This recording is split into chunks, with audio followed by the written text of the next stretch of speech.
ইস্তেমায় দোকান বসবে না বসবে না? গোটা হাই রোড দোকান বসবে। NH2 এর উপরে ইস্তেমা হচ্ছে। দিল্লি রোড যেটা আমার বাড়ির উপর দিয়ে গেছে সেই রোডের উপরে ইস্তেমা, কিন্তু সেখানে মহিলাদের এন্ট্রি থাকবে? তাহলে কোনো জিনা হবার ভয় আছে? ভয় নেই। আর যেখানে পর নারী আর পর পুরুষ এক কাছে হবে, সেখানে তৃতীয় নম্বর ব্যক্তি যে হাজিরি দিবে তার নাম হচ্ছে শয়তান। আর কোরআনে আছে ইন্না শাইতানা লিল ইনসানি আদুব্বুম মুবিন, শয়তান হচ্ছে মানুষের একটা প্রকাশ্য দুশমন। যেমন যারা মা আছেন বাবা আছেন শুনবেন, যারা মনে করছেন আমার তো 13 বছরের মেয়ে, সে নাবালিগ, সে তো কিচ্ছু জানে না, সে বাচ্চা, আমার 15 বছরের মেয়ে, সে তো বাচ্চা, সে কিছুই জানে না, তাদেরকে অনুরোধ করে বলছি একটু ইসলামী জ্ঞান অর্জন করুন, একটু এডুকেশন শিক্ষা নেন। বাকি আপনার কাছে আপনার জানা মতো কোনো ডাক্তার থাকলে তাকে জিজ্ঞেস করুন, একটা মেয়ে কয় বছর বয়সে সে বালিগ হয় ওটা ছেড়ে দেন। 10 বছর যদি কোনো মেয়ের বয়স হয়ে যায় তার জন্য পর্দা ফরজ হয়ে যায়। 10 বছরে তার পর্দা ফরজ, 10 বছরে সে বালিগান করিবা, 12 বছর হলে সে বালিগ হয়ে যায়, বাচ্চা ধারণ করার ক্ষমতা নিয়ে আসে। 18 বছরে বিয়ে দিতে হবে, এটা নাবালিগের জন্য নয়, এটা ভারত সরকার আইন করেছে যে 18 বছর নাইলে ছেলে মেয়ের বিয়ে দিও না। এটা বালিগ হবার জন্য নয়, বালিগ 18 বছরে নয়, বালিগ সে 12 বছরে হয়ে যায়। 10 বছরে বালিগান করিবা, বালিগ হব হয়ে যায়। ওই জন্য 10 বছরে তার নামাজ ছেলের এবং মেয়ের ফরজ হয়ে যায়। আমার বন্ধুগণ, 13 বছরের মেয়েকে তুমি পোশাক পরিয়ে মাথার চুল খুলিয়ে লিপস্টিক লাগিয়ে তুমি বাজারে ঠেলে দিয়েছো, যাও মেলা বসেছে মেলাতে ঘুরো। শুধু সেই বাচ্চা মেয়ে নয়, আপনি গিয়ে দেখে আসুন ছেলের মা গুলো ঘুরে বেড়াচ্ছে, বড় বড় আপনার বিবাহিত মহিলা যারা এক বাচ্চার মা, যাদের বাচ্চা হয়নি, যারা 2 বাচ্চার মা, তারা এই বাজারে ঘুরে বেড়াচ্ছে। নারী পুরুষ এক কাছে হওয়া শরীয়তে হারাম। যদি কোনো মৌলবি হালাল বলতে পারে তার জুতোর মালা পড়ে যাবে শওকতের বেটা। আমি এটা চ্যালেঞ্জ ছুড়লাম এই তকিপুরের মাটিতে। আগামীতে জলসা করলে হয় মেলা বসান, সেই মেলাতে কোনো মহিলার এন্ট্রি থাকবে না। পশ্চিম বাংলা নয়, বিহারের ঝাড়খণ্ডের ধানবাদ জেলা, তার পাশে একটা থানার নাম চন্দন কিয়ারি। একটা গ্রামে জলসায় গিয়েছিলাম, গ্রামটার নাম হচ্ছে নডিহা। 1000 থেকে 1500 আলেম হাফেজ আছে সেই গ্রামে জলসায় গেলাম। আমি আসরের সময় ঢুকেছি, রাত 2টো পর্যন্ত ছিলাম। আমাকে রাত 12টায় চাপিয়েছে, 2টোই জলসা শেষ। রাত 2টো পর্যন্ত তাদের গ্রামের রাস্তায় একটা 10 বছরের বাচ্চা মেয়েকেও দেখতে পাইনি। আল্লাহর কসম, আমি আল্লাহর কসম খেয়ে বললাম, মিথ্যা বলিনি। তারাও শুনবে আমার বয়ান। সেই গ্রামে আমার একজন বন্ধু আছেন, মুফতি মনজার আলম কাসমি, ভালো মুফতি, আরো বড় বড় মুফতিরা আছেন। সেই গ্রামে আমি পরিবেশ দেখলাম। কেন জানেন? সেই গ্রামের পরিবেশের দায়িত্ব আছে উলামাদের হাতে, আলেমদের হাতে, যে পরিবেশটা লক্ষ্য রাখবেন, পরিবেশ যেন খারাপ না হয়। মেলা দোকান অবশ্যই একটা দোকানি ব্যবসা করে খাবে, জেলেবিওয়ালা জেলেবি বিক্রি করবে, বাদামওয়ালা বাদাম বিক্রি করবে। আপনি আপনার বিটিকে তা বলে বাজারে পাঠাবেন? আপনার মহিলাকে তুলে দিবেন? জানা আছে দাইয়ুস কোনদিন জান্নাতে প্রবেশ করবে না। নবীজি বললেন দাইয়ুসকে যে নামাজ তো পড়ে, রোজা তো রাখে, সব করে, কিন্তু তার বিবিকে, বিটিকে, বোনকে বেপর্দা করে রাস্তায় বার করে দেয়, এই হচ্ছে দাইয়ুস। আর দাইয়ুস কোনদিন জান্নাতে প্রবেশ করবে না। আপনি নিজের বিচার নিজে করুন। আপনার বিটি, আপনার বোন, আপনার স্ত্রী যদি বেপর্দা করে বাজারে ঘুরে বেড়ায়, তাইলে জেনে রেখে দিবেন আপনি দাইয়ুস। আপনার জন্য জান্নাত হবে না, আপনি জান্নাত পাবেন না।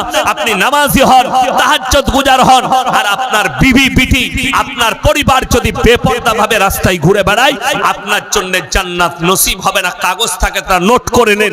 আর যদি আপনার কোনো দামি মৌলবি থাকে, বাপের বেটা মুফতি থাকে, তাকে স্টেজে নিয়ে আসুন। সে যদি বলে আপনি তাহাজ্জুদ গুজার, আপনি নামাজি, আর আপনার পরিবার বেপরদা ভাবে ঘুরে বেড়ায়, আর আপনি তাদেরকে দাওয়াত দেন না, তাদেরকে বাড়িতে বন্দি করেন না, আপনি জান্নাতে যাবেন। আমি ইয়াসিন চ্যালেঞ্জ দিলাম সেই মুফতির কানে ধরে আমার গাড়িতে চাপিয়ে আবার আমি সুরুলিয়ায় ভর্তি করব, না হলে জালিলিয়ায়। চ্যালেঞ্জ দিলাম, নিয়ে আসুন। কে আছে? আপনি কথা বলবেন না। আমার বন্ধুগণ, গায়ে লাগবে কথাটা, কিন্তু জানেন কি, আজকে আমার কথা, একটা মৌলবীর কথা আপনার গায়ে লাগছে, আপনি আমাকে গালি দেন, আমার বিরুদ্ধে বলেন, কোনো অসুবিধা নেই। ইমানদারির সঙ্গে বলুন, ওই বিটির জন্য, ওই মেয়ের জন্য, ওই পরিবারের জন্য যখন আপনি জাহান্নামে যাবেন, তখন কাকে গালি দিবেন? ইমানদারির সঙ্গে বলুন। যখন আপনার কবরে আযাব হবে, কে যাবে? আপনার পরিবার। আপনার জানাই নেই। কোরআন খুলে নেন, বুঝতে পারবেন।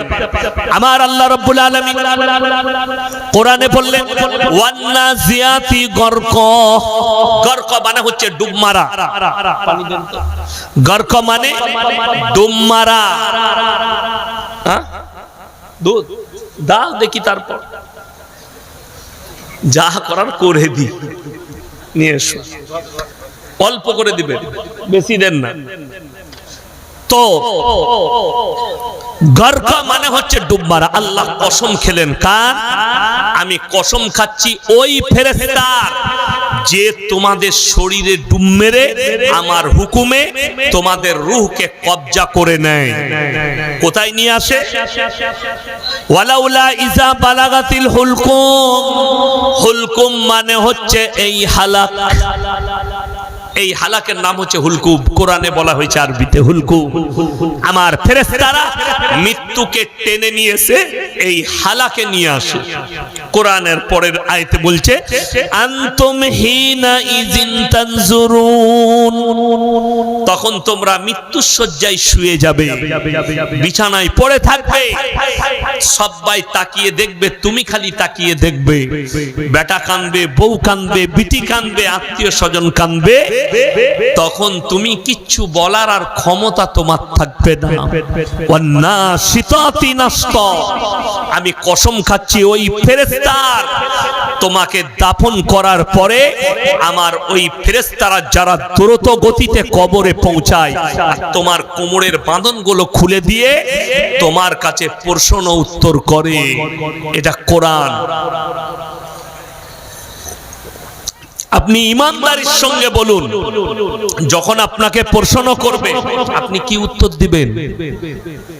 উত্তর অনেকজন মনে করছে আমি মুখস্থ করে নিয়ে চলে যাব। প্রাইমারি স্কুলের পড়া পেলে মুখস্থ করে নেবেন আর বলে দিবেন গিয়ে। স্কুলের পড়া পেলেন, কালকে পরীক্ষা, আজ রাতের বেলা একবার দেখে নিই, কাল সকালে যে প্রশ্নটা আসবে আমি উত্তর পারলে দিয়ে দেব না। এটা কবর। একমাত্র হক উত্তর, সহি উত্তর মুমিন ব্যক্তির মুখ থেকেই বের হবে। কোরআনে চলুন। আল্লাহর কাছে পৃথিবীতে যতগুলো নিকৃষ্ট পাপ আছে তার মধ্যে দ্বিতীয় নম্বর নিকৃষ্ট পাপ ওয়ালা তাক। প্রথমটা ছেড়ে দিলাম, পরে বলবো। দ্বিতীয়টা হচ্ছে ওয়ালা তাকরাবুজ জিনা ইন্নাহু কানা ফাহিশা ওয়া সাআ সাবিলা। ব্যভিচার করা তো অনেক দূরের কথা, যে রাস্তায় ব্যভিচার হয় সে রাস্তার ধারে পাশে যাতায়াত করো না। আমাদের যুবকরা আমরা মনে মনে ভাবি ব্যভিচার মানে হচ্ছে শারীরিক সম্পর্ক।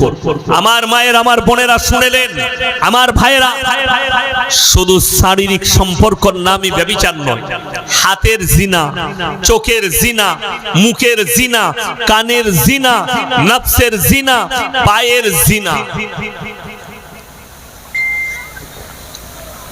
এই মেলাতে 50টা মেয়ে ঘুরছে, 50টা যুবক ঘুরছে। এখন ভিড় লেগে গেছে, বক্তার গাড়ি ঢুকে গেলেই ভিড় লাগে। আমাকে সুমন বাবু নিয়ে আসছিল আর ফরচুনায়, আর আমার গাড়িটা সামনে ছিল। এত ভিড় লেগেছে পেরোনো যাচ্ছে না। তো সেইখানে ধরলেন একটা মেয়ে দাঁড়িয়ে গেছে, তার পাশে একটা ছেলে, আর গাড়িটা একটু চেপে যাচ্ছে, আর ওইদিকে সাঁটিয়ে দিচ্ছে। ওকে কত মজা লাগবে।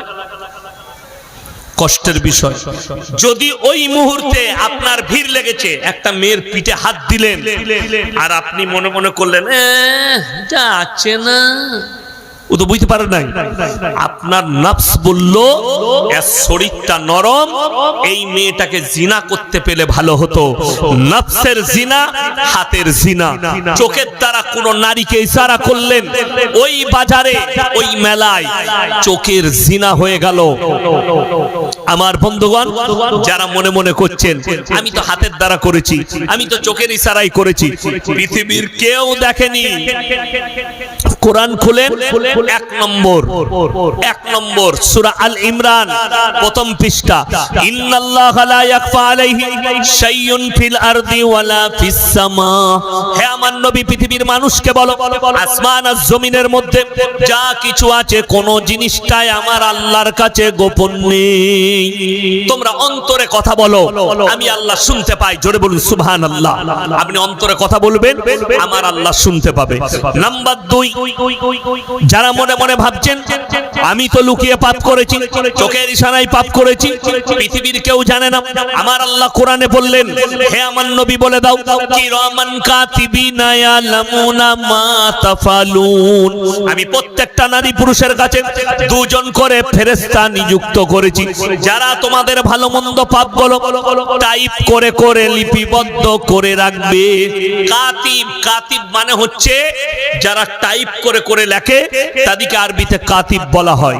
আমি আল্লাহ রাব্বুল আলামিন কিয়ামতের দিনে এগুলোকে প্রকাশ করা হবে, তারা তোমাদের টাইপ করে করে ভালো মন্দ গুনাহগুলো লিপিবদ্ধ করবে।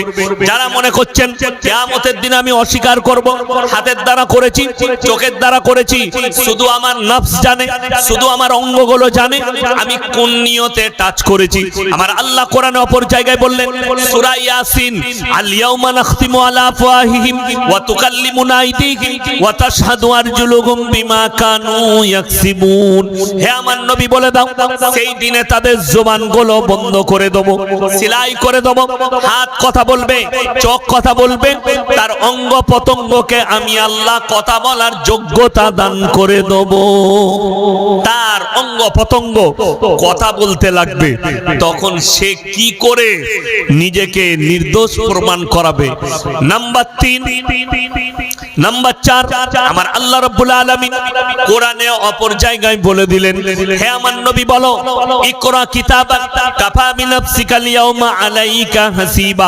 হযরত আদম আলাইহিস সালাতু ওয়াস সালাম থেকে কিয়ামতের সকাল পর্যন্ত যতগুলো মানুষ আসবে, এদের বিচার আমার আল্লাহ কেমন করে করবেন, এত মানুষের বিচার আমার আল্লাহ কোরআনে বললেন, ইকরা কিতাবাক কাফা বিনাফসিকা আল-ইয়াউমা আলাইকা হাসিবা। আমি প্রত্যেকটা নারী পুরুষের হাতে তাদের আমলনামা ধরিয়ে দেব, আর আল্লাহ বলবেন তোমরা নিজের মুখে নিজের আমলনামা পড়ে শোনাও। তোমরা সবাই নিজের আমলনামা নিজের মুখে পড়ে শোনাও। মানুষ তখন ফেরে পড়বে, নিজের আমলনামা নিজেকে পড়ে শোনাতে হবে। তুমি নিজের মুখে প্রকাশ করবে, জায়গা, কাল, পাত্র, স্থান সব তুমি নিজের মুখে প্রকাশ করবে।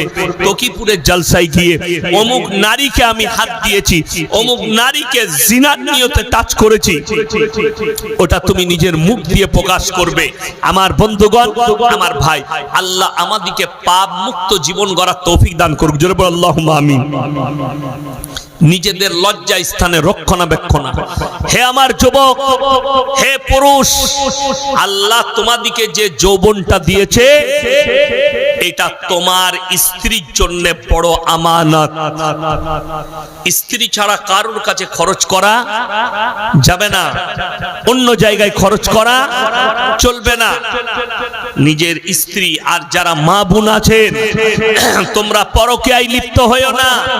তোমার যে যৌবনটা আছে আল্লাহ দিয়েছেন, সেটা একমাত্র তোমার স্বামীর জন্য আমানত, হক। তোমার স্বামী একমাত্র ইউজ করবে। যারা যুবতী বিটি ছেলে আছো, তারা নিজেদিকে পর্দায় রাখো। কেন? তোমার শরীরে আল্লাহ যে যৌবনটা দিয়েছে, একমাত্র তোমার স্বামী যে হবে, সেই একমাত্র হকদার। যার সঙ্গে তোমার নিকাহ হবে, হালাল তরিকায় নিকাহ হবে, সেই একমাত্র তোমার শরীরের হকদার, যৌবনের হকদার। অন্য জায়গায় খরচ করো না। আমার বন্ধুগণ, ইসলামে আছে, শুনেলেন, কোন বিবাহিত মহিলা আর বিবাহিত পুরুষ এরা যদি পরকীয়া করে আর যদি ধরা পড়ে যায়, আমরা যে দেশটাই বাস করছি হিন্দুস্তান, এই দেশটার নাম ভারতবর্ষ। এই দেশটাই প্রশাসনিক আইন আছে, অফিস আদালত আছে, এখানে কানুন আছে, ভারতের সংবিধান আছে। কিন্তু যদি কোন দেশ যদি ইসলামী রাষ্ট্র হয়, ইসলামী শরিয়া থাকে, সেখানে যদি কোনো বিবাহিত মহিলা আর বিবাহিত পুরুষ ধরা পড়ে, ইসলামী শরিয়া বলছে জনসমক্ষে নিয়ে এসে অর্ধেকটা পুঁতে দিয়ে পাথর মেরে হত্যা করে দাও। যদি কেউ ধর্ষণ করে ধরা পড়ে যায়, তাকে পাথর মেরে হত্যা করে দাও। গর্দনটা পার করালে হবে না, কষ্ট না দিয়ে মারলে হবে না, তাকে পাথর মেরে মেরে কষ্ট দিতে হবে। ইমাম বুখারী রাহমাতুল্লাহ আলাইহি বুখারী শরীফে এর ব্যাখ্যা আনতে গিয়ে লিখেছেন, ওই মহিলাটাকেও পাথর মেরে হত্যা করতে হবে যে মেয়েটা বেপরদা ভাবে বাজারে রাস্তাঘাটে পর পুরুষের সামনে নিজের যৌবনকে প্রকাশ করবে উত্তেজিত করার জন্য, ওই মহিলাটাকেও পাথর মেরে হত্যা করে দিতে হবে। তার মানে কি, একটা মেয়ে মহিলা সাজসজ্জা করতে পাবে না? সাজতে পাবে, অবশ্যই পাউডার লাগাবে, সুন্দর লাগবে, তুমি সাজসজ্জা করবে, কানের পড়বে, নাকের পড়বে, সব পড়বে। ছেলেদের জন্য সোনার জিনিস কি কথা বলেন? হারাম। বাংলাদেশের এক বন্ধু আমাকে ফোন করে বলছে যে হুজুর হাদিসের দলিল দেন। তাকে আমি দলিল পাঠিয়ে দিলাম, হাদিসের স্ক্রিনশট মেরে। তো সে বলছে হাদিসের দলিল দিলে হবে না, আমাকে যুক্তি দিয়ে বুঝান কেন পড়তে পাবো না। আমরা তুমি হাদিস মানো না, তার মানে বোঝা গেল সে হচ্ছে আহলে কোরআন। যারা নিজেদিকে আহলে কোরআন বলেন যে আমি শুধুমাত্র কোরআন মানবো, হাদিস মানবো না, সেই নেমো খারামকে বলবো, কোরআনটা যে কোরআন তোমাকে কে বললো? তোমার কোন বাপ বললো কোরআন? যদি বলেন নবীজি সাল্লাল্লাহু আলাইহি সাল্লাম কোরআন, এটাকে কোরআন, এটা যে কোরআন এটা নবীজি বলেছেন, হারাম করো, ওইটাই তো হাদিস। নবীজি বলেছেন মানি হাদিস। তো সে বললে আমাকে যুক্তি দিয়ে বুঝান। আমি বললাম না, তুমি শোনা পড়ো। আমি বললাম তোমার মা আছে? বলে হ্যাঁ। আমি তোমার মা কানে শোনার পড়ে? বলে হ্যাঁ। আমরা তুমি পড়বে কাল থেকে। তোমার মা হাতের বালা পড়ে? বলে হ্যাঁ। আমি তুমি পড়বে কাল থেকে। তোমার মা নাকের পড়ে? বলে হ্যাঁ। আমি তুমি কাল থেকে নাক পুড়ে পড়বে, দিয়ে দেখবে তোমাকে হিজড়ে মনে হবে। কথা বুঝতে পারেন? ডিজাইন ঠিক থাকবে। আর যদি বলে মেয়েরাও পড়ছে আমিও সব পড়বো, না, ছেলেদিকে কোথাও গেলে সাজতে হয়। কথা বলেন, ছেলেদের জন্য পোশাকটাই সাজের। আল্লাহ সুন্দর চেহারা দিয়েছে, আংটি পরতে হবে না, কিছু পরতে হবে না, হাতে একটা ঘড়ি লাগিয়ে লাও, বাস জামা পরো সুন্দর। ছেলেদের সুন্দর যেটা, মেয়েদিকে সাজতে গেলে অনেকজন বলে মেয়েরা বেশি সুন্দর না ছেলেরা। আমি বলছি ছেলেরা বেশি সুন্দর, ছেলেরা হচ্ছে রাজপুত্র। অনেকজন বলে মেয়েরা রানী, আমরা আটি রানী। কাদা না মাগলে রানী মনে হবে না। কি মাগবে? কাদা মানে বুঝেন না? লিপস্টিক, তারপরে খেপা রানী মানা হয়। মেয়েরা সাজতে পাবে, মায়েরা সাজবেন কোথায়? দুঃখ লাগে। রেজিনগর বাজারে দোকান আছে, বাজার করে রাতের বেলায় তকিপুর বাড়িতে এলো, ঢুকি দেখছে বউকে দেখে মনে হচ্ছে যেন খেপিটি। খেপি বুঝেন? শাড়িতে কাদা লেগেছে, পায়ে কাদা, বউকে যা কাজ করতে দে আমাকে। ও মনে মনে করছে আমাকে তো ভালোবাসে না, ভালোবাসবে কি করে? তোকে খেপি মনে হচ্ছে। আর বেলনাগা বাজার করতে যাবে, ওরে বাপরে, দেখে যা। 3 বার খালি আয়নার সামনে যাচ্ছে, একবার নিজের যাকে বলছে আমার শাড়িটা দেখতো কেমন লাগছে। ঝামেলা বলে দি, রমজান মাসে দু চারটা জলসা করি। মুর্শিদাবাদেই জলসা হয়, ধুলিয়ানে, বহরমপুরে। আমার বহরমপুরে ভাকুড়ির কাছে জলসা ছিল, কাঁটা বাগান। আমি আমার বন্ধু মানুষ মুফতি জার্জিস হোসেন কাসমি জালিলিয়া মাদ্রাসার প্রধান শিক্ষক, আমি ফোন করলাম, ভাই আমি আপনার মাসে ইফতারি করব। বলে জি আসুন। ইফতারি করলাম, দিয়ে বললাম 27 রমজান তো আজকে কেনাকাটা হয়নি, তো জামা কাপড় কিনবো, কোথায় কিনবো? একটা বড় দোকানের নাম করলো। ঢুকি দেখছি সব খালা, আমি একা খালি খালু। আমি বললাম আল্লাহ, ফেরে পড়ে গেলাম। দোকানদার আমাকে বলছে হুজুর বসুন বসুন। আমি বললাম না ভাই, আমি পরে আসবো। বলে না না হুজুর বসুন। আমি দেখলাম লজ্জাও বটে না নিলে, ঢুকেছি। আমি বললাম একটা জামা দেখাও। মেয়ের জন্য একটা, ছোট মেয়ের জন্য একটা জামা নিলাম, পয়সা দিয়ে বেরিয়ে গেলাম। দুঃখটা কোথায় জানেন? হারাম করে চায়ের দোকানে আড্ডা মারছে, বউকে বেলডাঙ্গা বাজারে ঠেলে দিয়েছে, যা বাজার করে নিয়ে। খালা অবাক হয়ে যাবে, রমজান মাসে খালার আন্ডার প্যান্ট কিনছে কে? না খালু। খালুর আন্ডার প্যান্ট খালা। বলছে দাদা একখানা আন্ডার প্যান্ট বার করেন তো। কত সাইজ গো? বলে ফ্রি সাইজ, তোমার খালু। ও নিজে যায়নি, খালাকে পাঠিয়েছে। আমি ভালো করে বুঝাচ্ছি আপনাকে, পর্দা কি? কোরআন আছে ওয়াদরিব খুমুরহিন্না আলা জুনুবিহিন। হে নারী, তুমি পর্দা নির্ধারিত করো, তোমরা কোনোদিন ধর্ষিতা হবে না, লাঞ্ছিত হবে না। একটা পালস চকলেটের দাম কত? কথা বলে না? 1 টাকা। একটা পালস চকলেটের দাম 1 টাকা। প্যাকেটে থাকে না খালিতে থাকে? প্যাকেটে। কোন দোকানদার যদি ছিঁড়ে বিক্রি করে, কেউ কিনবে? কেন কিনবে না? আরে এইটা ধুলা পড়েছে, বালি পড়ে গেছে, এটা তো খাবো না, পেটের ক্ষতি হবে। তুমি ওই ইজ্জতটা বুঝতে পারলে, সামান্য 1 টাকা চকলেটের ইজ্জত বুঝতে পারলে, তুমি তোমার বিবির ইজ্জত বুঝতে পারলে না? বোনের ইজ্জত বুঝতে পারলে না? বিটির ইজ্জত বুঝতে পারলে না?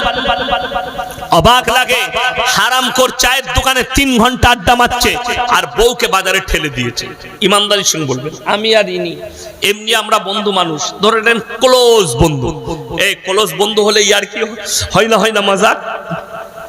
আমি যদি ইনাকে মজাক করে বলি, ভাই তোমার বইয়ের ব্লাউজের সাইজ কত? সম্পর্ক থাকবে না ছিন্ন হবে? ইমানদারির সঙ্গে বলবেন ছিন্ন হবে। কেন? এত বড় আস্পর্ধা আমার বিবির জন্য এত বড় কথা বললে তোমার সাথে সম্পর্ক রাখা যাবে না।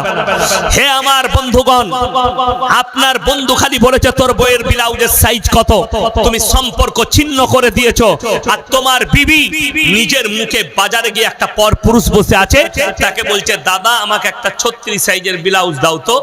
তখন তোকে লজ্জা লাগে না? এটা তো তোর বন্ধু তোকে বলেছে, তোর বউকে বলেনি। আর তোর বউ নিজের মুখে একটা পর পুরুষকে বলছে, তোমার লজ্জা শরম নেই? হারাম কর চায়ের দোকানে আড্ডা মারছে আর বিবিকে বাজারে ঠেলে দিয়েছে। শুনে নেন, এই মুর্শিদাবাদে আপনারা মোবাইলে দেখেছেন, মেলা বসানোকে কেন্দ্র করে আমি পালিয়ে আসছিলাম, জলসা করিনি। দেখেছেন না? ঝামেলা হয়েছে কেন জানে? মজমায় 20টা লোক, একজন বক্তা বায়ান করছে, আর মেলাতে 5000। সেখানে একটা গাই মুখো হেলে সভাপতি ছিল। গাই মুখে হেলে বুঝেন না আপনারা? আমি বুঝিয়ে দিই আপনাদের। এখানে গাই যারা দোয়াই তাদেরকে কি বলে? আমাদের দেশে ঘোষ বলে। ঘোষ।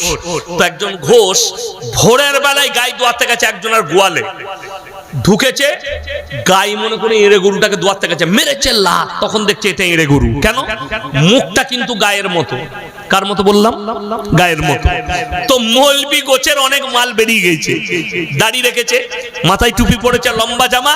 লোকরা মনে করছে এটা মৌলবি। সে আমাকে কি বলছে জানেন? স্টেজে সে সভাপতি বলছে, আচ্ছা হুজুর, গ্রামে তো অনেক গোলদারি দোকান থাকে না? থাকে না? গ্রামে দোকান আছে না নাই? বলছে সেখানে তো মহিলারা বাজার করতে যায়। আমি বললাম বাজার করতে যায় তোমার বউ, এটা তোমার ম্যাটার, এটা শরীয়তের ম্যাটার নয়, হারাম।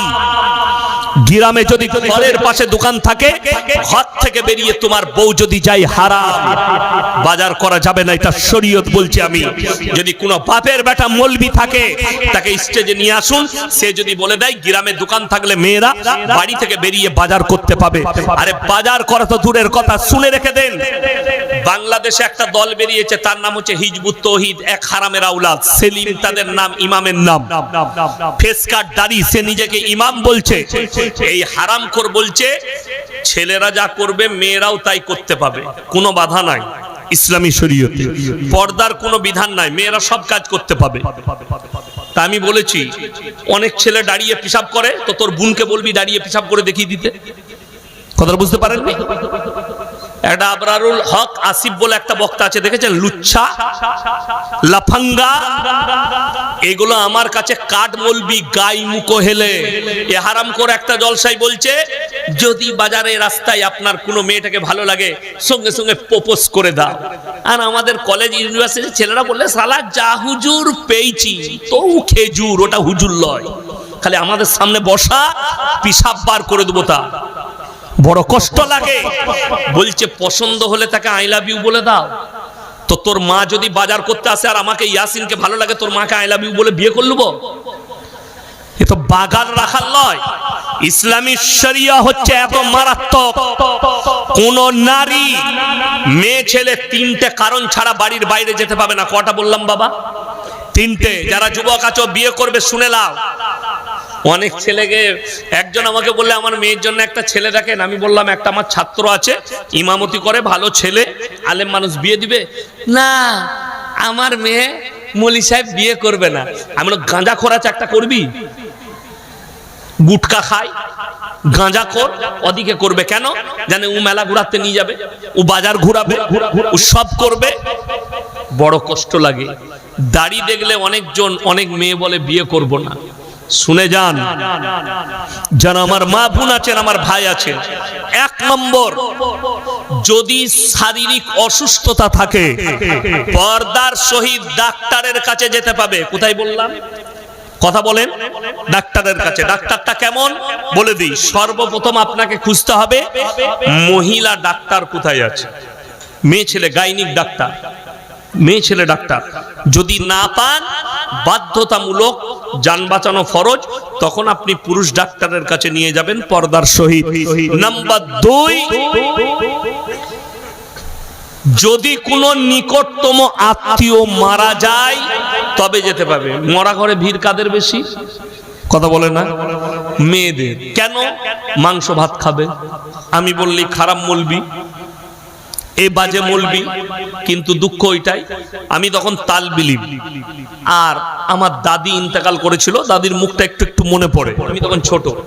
তো দাদি ইন্তেকাল করেছে, সকালে গেলাম, মা আমাকে, ভিড় লেগে আছে, সব মহিলারা কাঁদছে, মা আমাকে ডাকলো, আয় দেখ দাদির মুখটা একবার দেখ। ছোট, দেখলাম দাদির মুখটা। তারপরে তালবিলিম তো এক কাটো পড়ে, কে কিরকম কাঁদছে। তো আমার আব্বাজির অনেকগুলো খালা, খালাই তো বোন, আত্মীয় স্বজন অনেক এসছে। একজন দেখছে একটু বেশি কাঁদছে। আমি বললাম আল্লাহ, অতিভক্তি চোরের লক্ষণ। অতিভক্তি কি? চোরের লক্ষণ। এত বেশি কাঁদছে কেন? তারপরে দেখছি এত কাঁদা কাঁদছে, কিন্তু শুনেলেন দুঃখ কাকে বলে? সে খালা দুনিয়া ছেড়ে চলে গেল গো, কাঁদছে। যখন বেশি ভিড় লেগে গেছে তখন বলছে হলো জনুবা আমার জুতোটা সরিয়ে রাখলো, কেউ নিয়ে, আমার জুতো মনে আছে, যেন জুতো কেউ না নিয়ে পালায়। মানে খালি দুঃখ কিরকম করছে বুঝেন। আচ্ছা, দুঃখ হলে আর কিছু মনে থাকবে? দেখুন মায়েরা ভালো করে শুনবেন, আপনারা শুনে যান। ইসলামী শরিয়ায় আপনি মনে করেন না যে আপনি আপনার ইচ্ছা মতো দুঃখ পালন করবেন না, বদ্দিনের মতো দুঃখ পালন করো না। রাসূল সাল্লাল্লাহু আলাইহি সাল্লাম হাদিসে বললেন, যারা চিল্লিয়ে, গাঙাড়ে, বুক চাপড়িয়ে, মুখ ছিঁড়ে কান্নাকাটি করে, এটা শরীয়ত বিরোধী। তোমাকে কান্নাকাটি হবে, তোমার চোখ দিয়ে পানি আসবে, তোমার মুখ দিয়ে শব্দ বেরোবে, আল্লাহ তুমি সবরে জামিল দান করো। আমার আব্বা চলে গেছে, আমার মা চলে গেছে, আমার মাকে জান্নাতি করো। কাঁদবেন, কিন্তু দুঃখ, চোখ দিয়ে পানি পড়বে, আপনার প্রাণ ভরে আপনি কাঁদবেন। কিন্তু জানেন এই অইসলামিক কালচারের কারণে আপনারা দেখেছেন 7 মাস 8 মাস আগে, 5 মাস 6 মাস আগে বর্ধমানে একটা মার্ডার হয়েছিল, দেখেননি? মার্ডার হয়েছে, সেই মার্ডারে মিডিয়াওয়ালারা এসেছে। তো এই পরিবারের মেয়েদিকে জিজ্ঞেস করছে কি করে মার্ডার হলো, কেন হলো? বলছে কি করে মার্ডার হয়েছে জানি না মাগো, 5 জন ছিল মাগো, কুচি কুচি করে কেটে দিলে মাগো। শুনেননি আপনারা? ডিজে হয়েছে, গান হয়েছে, সেটা নিয়ে টোল হয়েছে। এটা ইসলামের ক্ষতি না ক্ষতি নয়? ক্ষতি। আমার বলার উদ্দেশ্য, মিডিয়ার সামনে তোমাদের কথা বলারই দরকার নাই। দ্বিতীয় নম্বর, তোমরা যেভাবে কান্নাকাটি করছো এটা শরীয়ত নয়, তোমার চোখ দিয়ে পানি পড়বে। দ্বিতীয় নম্বর, কাছের আত্মীয় হলে তবে যেতে পাবে। কোথায়? বেলডাঙ্গায়, কাপাসডাঙ্গায় একজন মরে গেছে, তকিপুরে গাড়ি যাচ্ছে, একটা গাড়ি, তার নিজস্ব আত্মীয় আছে, তারা যাচ্ছে, আর একজন খালা শাড়ি পরে গিয়ে পাড়ার আর কি গিয়ে বসে পড়লো। তার বেটা জিজ্ঞেস করছে, তুই কোথায় যাবি? বলছে, জানিস না তোর কে হয়? বলে, কে গো? বলে, তোর ফুপুর বোনের বিয়ানের অমুকে তমুক করে ঠিক একটা কুটুম বার করে দিল। আমরা অত কুটুম জানি না, পুরুষ মানুষ, কিন্তু ওরা ঠিক কুটুম জানে। আমি তো আমার আত্মীয় বাড়ি গেলে আমার মাকে, আমার বউকে জিজ্ঞেস করি, হ্যাঁ গো কে হয়, কি আত্মীয়র সম্পর্ক? আমাদেরকে পুরুষ দিকে জিজ্ঞেস করতে হয়, হয় না? হয় না? আমরা অতটা আত্মীয় বুঝি না, কিন্তু খালারা এত আত্মীয় না থাকলেও সে গুঞ্জারে বার করবে। কোথা থেকে ঠিকানা, ফুপু, বোন, বুনাই, বিয়ান, অমুক দিয়ে একটা কুটুম ও গাড়িতে বসে পড়েছে। এমন কি ও জানেও না খালা মরেছে না খালু মরেছে। কাপাসডাঙ্গায় যখন ডুবছে, বলছে, খালা কি ঘরে মরে গেলি? খালা বলছে, দেখে কান্দলয়, আমি মরিনি, তোর খালু মরেছে। ও তো মাংস ভাত খেতে গেছে, তো ও জানবে কি করে? আর দেখবেন কাঁদাকাটি হয়ে গেল, খাওয়ার ধুম কাদের বেশি? কথা বলে না? মেয়েদের। খেয়ে দে বাড়ি আসছে, তকিপুর থেকে মাইয়াত হইছে, খেয়ে দিয়ে যাচ্ছে, বেলডাঙ্গার মেয়েরা গাড়িতে চেপেই বলছে, হ্যালো, তোর পাতে একটা গোশ পড়ে হলো, যা আটকুড়ের ব্যাটার আমার পাতে একটা আলু দেয়নি। ফেরেশতারা বলছে, খালা খালি কবরে আয়, তোদিকে ভুনা খাওয়াবো, কালা ভুনা খাওয়াবে। দুঃখের বিষয়, আপনাদিকে বলে যাচ্ছি, মায়ের দিকে বলছি, নিকটতম আত্মীয় ছাড়া মায়েরা যেতে পাবে না। ইমানদারির সঙ্গে বলুন তো, আমরা পুরুষরা গিয়ে জানাজার নামাজ পড়ে মাটি দিলে বেশি নাকি না মহিলারা ভিড় করলে বেশি নাকি? তাড়াতাড়ি বলুন। আমরা গিয়ে জানাজা পড়ে মাটি দিলে নেকিটা বেশি। মাইয়াতের মাগফিরাতের দোয়া পড়লাম জানাজার নামাজে, তার জন্য দোয়া পড়ে মাটি দিলাম, তার মাইয়াতের মাগফিরাতের দোয়া করলাম, এটাই নেকি বেশি। মেয়েরা জানাজা পড়ে? মেয়েদের জানাজা নামাজ আছে? নাই। তাহলে তাদের যাওয়ার উদ্দেশ্য কি আছে? একমাত্র নিকটতম আত্মীয়। নাম্বার 3, হজ ফরজ হলে হজ করতে যাবে পর্দার সহিত। বাজারে ঘোরাটা কোনো বাপের বেটা মৌলবি হাদিস থেকে দেখাতে পারবে না। চাকরি করাটা কোনো বাপের বেটা মৌলবি দেখাতে পারবে না। অনেকজন বলছে নবীজির বিবি ব্যবসা করেছেন, হাদিসটা সত্য না মিথ্যা বাবা? সত্য, হাদিস সত্য। নবীজি সাল্লাল্লাহু আলাইহি সাল্লাম এবং সাহাবীর বিবিরা ব্যবসা করেছেন। আপনি তো এই হাদিসটা পড়ছেন, জানা আছে? একটা হাদিস যখন তারপরে আর একটা হুকুম জারি করে দিয়েছেন নবীজি, তখন তার আগের হুকুম বাতিল হয়ে যায়। যতদিন পর্যন্ত পর্দা ফরজ হয়নি ততদিন পর্যন্ত নবীর বিবি সবথেকে বড় ব্যবসায়ী ছিলেন হযরতে খাদিজাতুল কুবরা রাদিয়াল্লাহু তাআলা আনহা। কিন্তু যেদিন থেকে পর্দা ফরজ হয়েছে, হাদিসে আছে, রওয়ায়েতে আছে, কোন সাহাবী এবং নবীর বিবি পায়ের নখটা পর্যন্ত হুজরাখানা থেকে বের করেনি। জোরে বলুন সুবহানাল্লাহ। পায়ের নখ হুজরাখানা থেকে বের করেনি। চলুন আমার বন্ধুগণ, আগে চলুন। নবীজি সাহাবীর বিবিরা, অনেকজন বলছেন ওই হাদিসটা কি যে নবীর বিবি ব্যবসা করেছেন, আপনাকে বুঝিয়ে দিই। মদ হারাম, এখনই বললাম না? কি করা? স্পর্শ করা হারাম।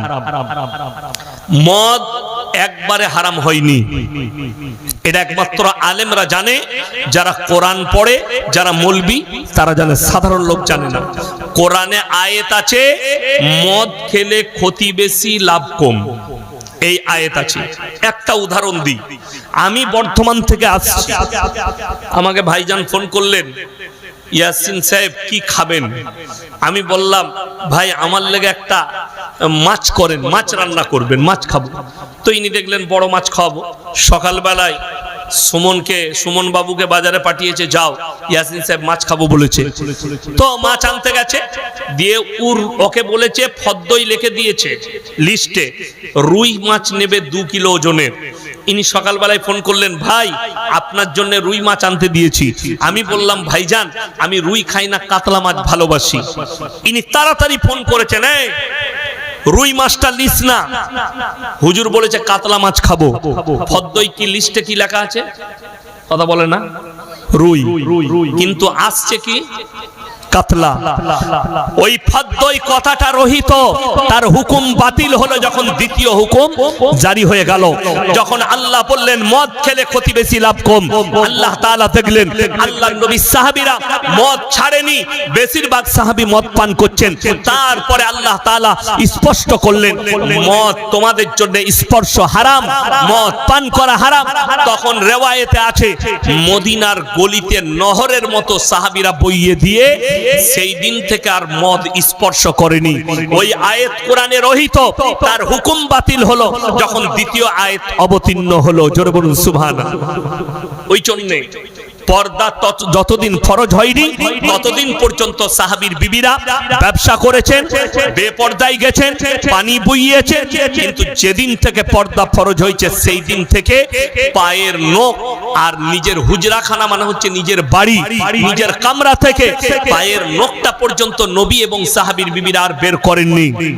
আমার বন্ধুগণ, আমরা সবাই নিজেদের বিবি বাচ্চাকে পর্দায় আনবো। জোরে বলুন ইনশাআল্লাহ। 5 ওয়াক্তের নামাজ ফরজ না ফরজ নয়?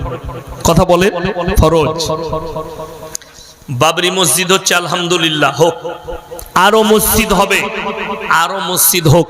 কিন্তু আপনার জানা আছে মসজিদের আসল যে খোরাক সেটা কি? মুসল্লি। কোটি টাকা দানটা বড় জিনিস নয়, 1 লাখ টাকা দানটা বড় জিনিস নয়। মসজিদের সৌন্দর্যতা হচ্ছে